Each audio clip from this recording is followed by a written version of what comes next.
কি মুসলমান আমরা, নিজের কাবারে নিজে লাথি মারি নামাজের আগে।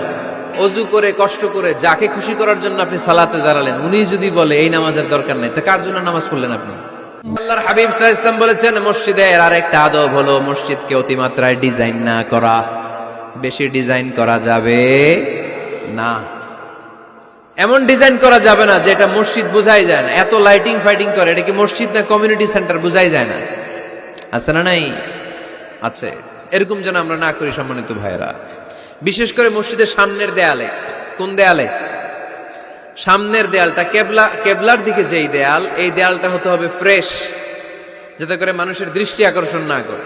প্রায় মসজিদের দেয়ালের মাঝখানে দেখবেন আপনি ক্যালেন্ডার ঝুলায় রাখে, আছে না নাই?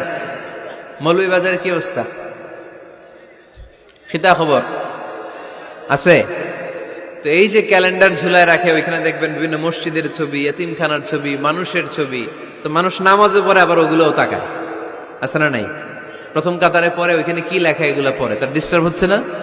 এই মুসল্লির দৃষ্টি যাতে অন্যদিকে না যায়, এটা খেয়াল রাখতে হবে। যদি পারা যায়, মসজিদের সামনে কোনো ঘড়ি টড়ি চলবে না। ঘড়ি মসজিদের পেছনের দেয়ালে, সময়সূচি পেছনের দেয়ালে, সব পেছনে।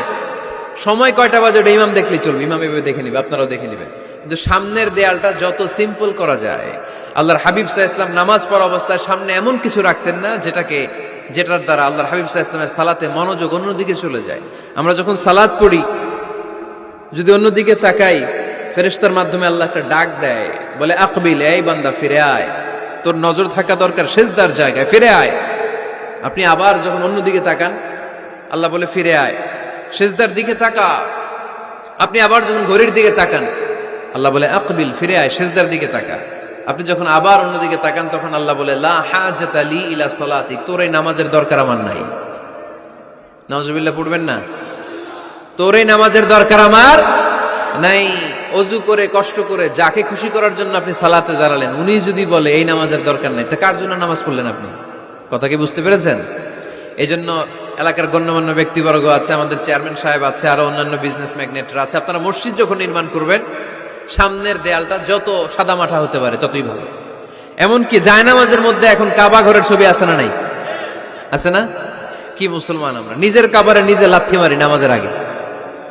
মনের অজান্তে নিজের কাবাকে নিজে লাথি মারছি। এরকম জায়নামাজ ব্যবহার করা নিষেধ, চিল্লায় বলেন ঠিক কিনা? সাদা ফ্রেশ জায়নামাজ বাজারজাত করেন, আপনাদের সিদ্ধান্তই ওনাদের ব্যবসা বয়কট হয়ে যাবে। আপনারা যদি এখন থেকে মসজিদের মিনারা আর কাবা ঘরের যে প্রতিকৃতি বা ছবি, এরকম ছবি সম্বলিত জায়নামাজ কিনা বন্ধ করে দেন, এদের মার্কেট থাকবে? কথা বলেন। কালকে থেকে আমরা জায়নামাজ কেনার সময় ফ্রেশ জায়নামাজ কিনবো। কোন মসজিদ, কোন মিনার, আমাদের কাবা ঘরের ছবি সম্বলিত কোনো জায়নামাজ কিনা যাবে? আওয়াজ করে বলেন, যাবে? যাবে না। এগুলো হচ্ছে মসজিদের আদাব। এগুলো রক্ষা করে মসজিদে ঢোকার দরকার আছে না নাই?